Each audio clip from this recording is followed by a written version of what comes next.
Magandang umaga, tanghali, hapon, gabi sa inyo lahat mga kaibigan. Ito, nakita natin itong comment, itong post ni dating Senador Leila de Lima. At nabasa natin ito dito sa website ng Pilipinas Today. Basahin natin itong sinabi ni dating Senador Leila de Lima. Teves is still unextradited, Kibuloy is still unarrested, Bantag is still untracked.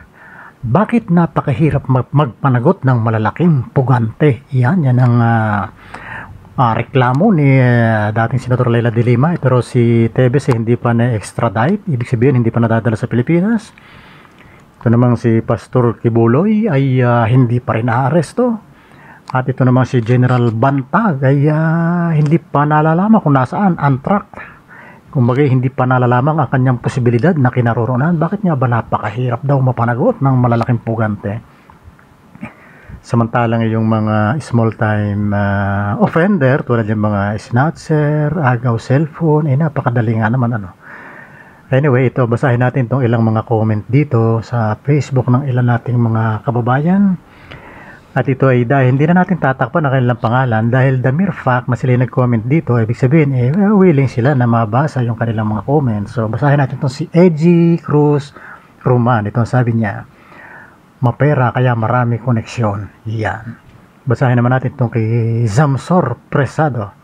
Only in Pinas ang batas ay para sa mahihirap. Exempted dito ang mga rich.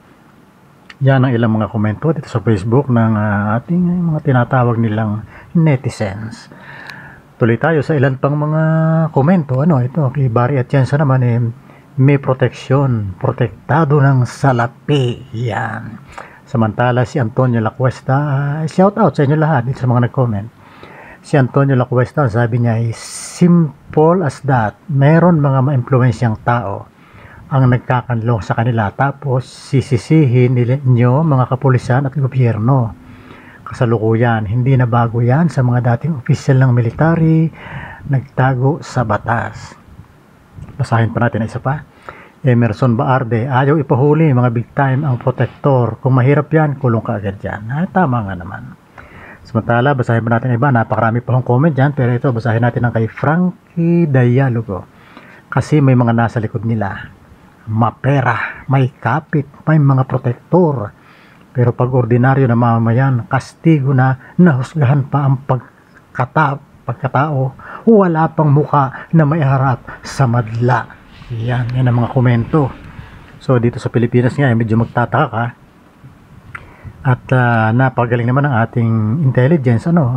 Pwede ko sabihin magaling kasi lalaki ng pondo niyan May intelligence fund ng AFP, may intelligence fund ng PNP, I think may intelligence fund din ng NBI at iba pang ahensya ng gobyerno, pero talaga siguro ayaw i-trace So tingnan natin kung magkakaroon ng improvement dito sa batikang police na naging piskal, na naging RTC judge, na si retired judge Jaime Santiago ng RTC Manila, in-appoint na ngayon na director ng NBI.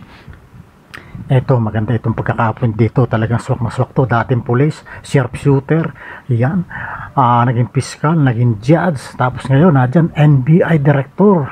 Tingnan natin kung makakatulong na malaki itong pagkaka-appoint kay General or retired judge Jaime Santiago. Tingnan natin kung sa pamagitan niya ay mahuli na, may babalik sa Pilipinas, may kukulong na itong mga malalaking isda dito sa Pilipinas na kung saan ay nasangkot nga sa iba't ibang mga kaso.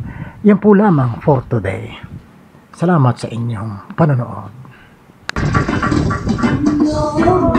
Mula ng salita na ang ibig sabihin dito ay ang pagkakaisa.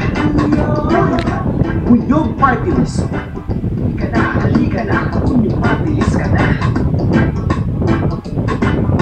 Halika na, Uyog Party List ka na.